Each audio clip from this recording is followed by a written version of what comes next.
मामले में यूयू लगातार एक्शन में है। 9 परीक्षार्थी और उनके अभिभावकों से 18 और 19 जून को पूछताछ होगी। हर कैंडिडेट से आरोपियों ने 40 लाख रुपए वसूले थे। बिहार के सॉल्वर गैंग के तार बिहार ही नहीं बल्कि देश के कई राज्यों तक फैला है।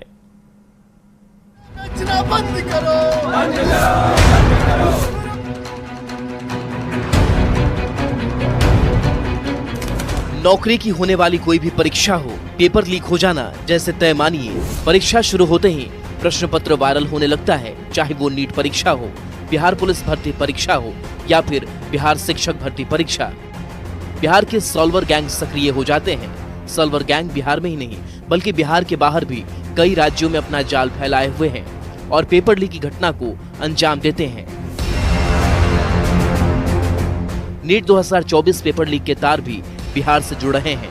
नीट पेपर लीक कांड की जांच कर रहे आर्थिक अपराध इकाई की कार्रवाई जारी है। यूयू ने परीक्षा में शामिल 9 परीक्षार्थियों को उनके साथ अभिभावकों के साथ पूछताछ के लिए बुलाया है। सभी से अगले सप्ताह 18 और 19 जून को पूछताछ होगी। दरअसल सॉल्वर गैंग के पास इन सभी परीक्षार्थियों के रोल नंबर मिले थे और अब इन सभी परीक्षार्थियों से पूछताछ होगी।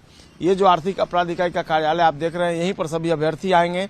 अपने अभिभावकों के साथ यानी गार्जियन के साथ उन्हें आना है। नीट पेपर लीक कांड में बड़ा खुलासा भी हुआ है। पूछताछ के दौरान राज्य सरकार के 56 साल के जूनियर इंजीनियर सिकंदर यादव ने अपनी भूमिका कबूल की है। खास बात यह है कि इसमें 40 लाख रुपए में सौदा हुआ था, जिसमें से सिकंदर यादव को हर कैंडिडेट से 8 लाख रुपए मिलने थे। सिकंदर यादव के पास कई परीक्षार्थियों के प्रवेश पत्र मिले हैं, जिसमें अभिषेक कुमार है, शिवनंदन कुमार, आयुष राज, अनुराग यादव। सिकंदर ने संजीव सिंह, रॉकी, रितीश और अमित आनंद नाम के 4 सेटर को भी सेट किया था। बिहार का सॉल्वर गैंग बिहार में ही नहीं बल्कि बिहार के बाहर भी कई राज्यों उत्तर प्रदेश, ओडिशा, दिल्ली, राजस्थान सब जगह अपना जाल फैलाए हुए हैं। इस बार जो नीट पेपर लीक कांड की घटना सामने आई है, उसमें सॉल्वर गैंग की भूमिका देखने को मिली है। नीट पेपर लीक कांड के बाद एक बार फिर से बिहार के सॉल्वर गैंग की चर्चा पूरे देश में है। लेकिन आपको जानकर हैरानी होगी कि केवल नीट ही नहीं, बिहार के सॉल्वर गैंग ने कई राज्यों में होने वाली विभिन्न प्रतियोगी परीक्षाओं में अपनी पैठ जमाई है। बिहार के सॉल्वर गैंग ने कई राज्यों में अपना जाल फैला रखा है और जहां भी कोई पेपर लीक होता है उसका बिहार कनेक्शन सामने आ जाता है। सवाल है कि इस चेन को कैसे तोड़ा जाएगा। न्यूज़ 18 के लिए पटना से संजय कुमार की रिपोर्ट। भोजपुर के बिहिया में गंगा दशहरा के दौरान नदी में डूबने से 4 बच्चों की मौत हो गई। वहीं बाढ़ के उमानाथ गंगा घाट पर भी बड़ा नाव हादसा हुआ है। नाव पलटने के बाद से 4 लोग लापता हैं, जबकि 13 लोगों को सुरक्षित निकाल लिया गया है।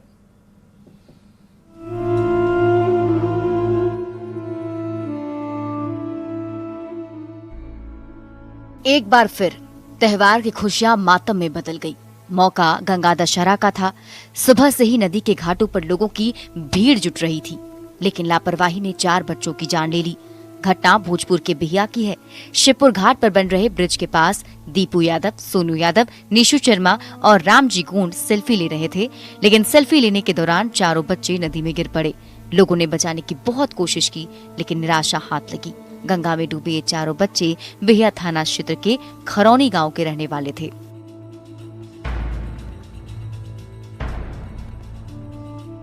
गंगा दशहरा पर भोजपुर के बाद बाढ़ में भी दर्दनाक हादसा हुआ। नाव पर एक ही परिवार के 17 लोग स्नान करने जा रहे थे, लेकिन उमानाथ गंगा घाट के पास नाव नदी में पलट गई। लोगों ने 13 लोगों को सुरक्षित बाहर तो निकाल लिया, लेकिन 4 अभी भी लापता हैं, जिनको ढूंढने में एसडीआरएफ की टीम लगी हुई है।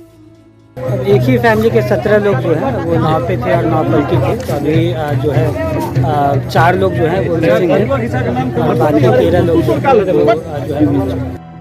बिहार में इस तरह का ये कोई पहला मौका नहीं है। अक्सर नदी में डूबने, नाव के पलटने की घटनाएं होती हैं। कुछ दिनों तक प्रशासन अलर्ट मोड में रहता है, लोग भी एहतियात बरतते हैं, लेकिन समय के साथ फिर लापरवाही शुरू हो जाती है और नींद तब खुलती है जब कोई नया हादसा हो जाता है।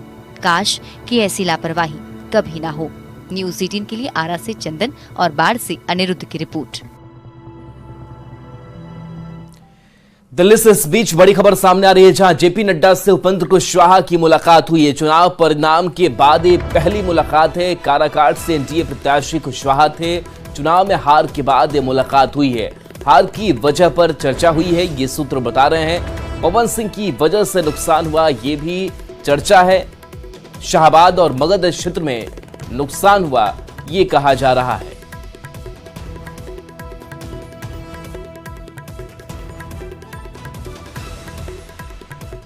लोकसभा चुनाव के बाद एक बार फिर ईवीएम का मुद्दा उठा है। कांग्रेस सांसद राहुल गांधी ने ईवीएम को लेकर सोशल मीडिया प्लेटफॉर्म एक्स पर बिजनेसमैन एलन मस्क के पोस्ट को टैग किया है। इस पोस्ट में राहुल गांधी ने लिखा है, भारत में ईवीएम एक ब्लैक बॉक्स है, किसी को भी उनकी जांच करने की अनुमति नहीं है। अखिलेश ने भी ईवीएम पर सवाल उठा दिए हैं, जिसके बाद बीजेपी ने इस पर पलटवार किया है।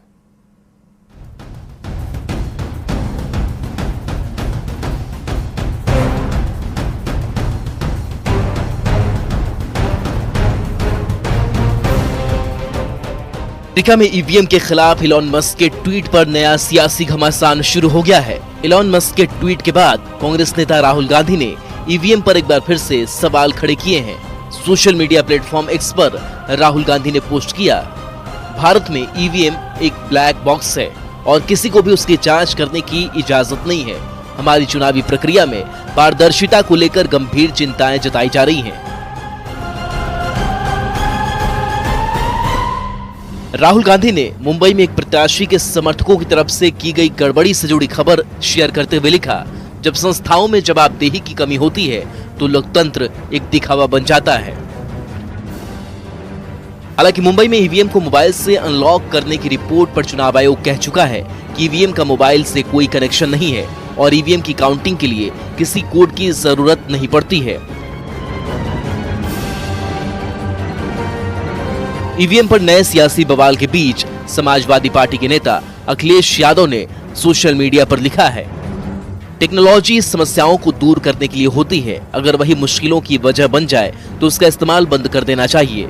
आज जब विश्व के कई चुनावों में ईवीएम को लेकर गड़बड़ी की आशंका जाहिर की जा रही है और दुनिया के जाने माने टेक्नोलॉजी एक्सपर्ट्स ईवीएम में हेराफेरी के खतरे की खुलेआम बात कर रहे हैं, तो फिर ईवीएम के इस्तेमाल की जिद के पीछे की वजह क्या है, ये बात भाजपा ही साफ करे। ईवीएम पर राहुल गांधी, अखिलेश यादव और टेस्ला के सीईओ इलॉन मस्क के सवाल उठाने के बाद बीजेपी ने पलटवार किया है। बीजेपी नेता राजीव चंद्रशेखर ने सोशल मीडिया प्लेटफॉर्म एक्स पर एक पोस्ट कर इलॉन मस्क के दावे को गलत बताया। राजीव चंद्रशेखर ने लिखा कि इलॉन मस्क का विचार अमेरिका और अन्य जगहों पर लागू हो सकता है, जहां वो इंटरनेट से जुड़ी वोटिंग मशीनें बनाने के लिए नियमित कंप्यूटर प्लेटफॉर्म का इस्तेमाल करते हैं, लेकिन भारतीय ईवीएम कस्टम डिजाइन, सुरक्षित और किसी भी नेटवर्क या मीडिया से अलग है। कोई कनेक्टिविटी नहीं, कोई ब्लूटूथ, वाईफाई, इंटरनेट नहीं है। बता दें कि टेस्ला के सीईओ इलॉन मस्क की ईवीएम पर सवाल उठाने के बाद से ये मुद्दा फिर से सुर्खियों में आ गया है। मस्क ने दावा किया था कि ईवीएम को हैक किया जा सकता है, इसे अमेरिकी चुनावों से हटा दिया जाना चाहिए। हालांकि मस्क ने अपने दावों के समर्थन में कोई सबूत नहीं दिया है। मस्क ने ये बात अमेरिका के राष्ट्रपति पद के उम्मीदवार रॉबर्ट एफ कैनेडी जूनियर की एक पोस्ट को रिपोस्ट करके कही। अमेरिका में नवंबर में राष्ट्रपति चुनाव होने हैं। हालांकि राजीव चंद्रशेखर का साफ कहना है कि ईवीएम के लिए भारत में सबसे दुरुस्त व्यवस्था है। इलॉन मस्क का विचार अमेरिका और अन्य जगह पर लागू हो सकता है, भारत पर नहीं, क्योंकि यहाँ ईवीएम नेट से कनेक्ट नहीं होता। फिर भी देखना यह है कि ईवीएम पर शुरू हुआ ये नया विवाद कहां तक जाता है। Bureau report, news 18।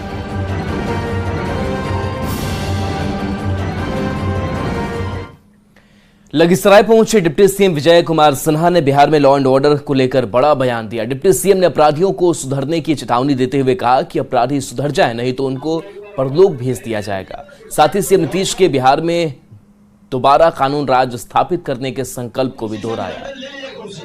या तो अपराधी सुधरेगा या परलोक सिधारेगा, दोनों व्यवस्था बनेगी। गिरफ्तारी भी होगा और क्राइम नहीं बंद करेगा तो परलोक सिधारेगा। खुला चेतावनी है। बिहार में लॉ एंड ऑर्डर की राज कायम होगा। मुख्यमंत्री जी ने साफ शब्दों में कहा है कि कानून का राज हर हाल में स्थापित करेंगे। 2005 से 10 के बीच में जिस तरह से चला था उस तरह से वातावरण बनाएंगे।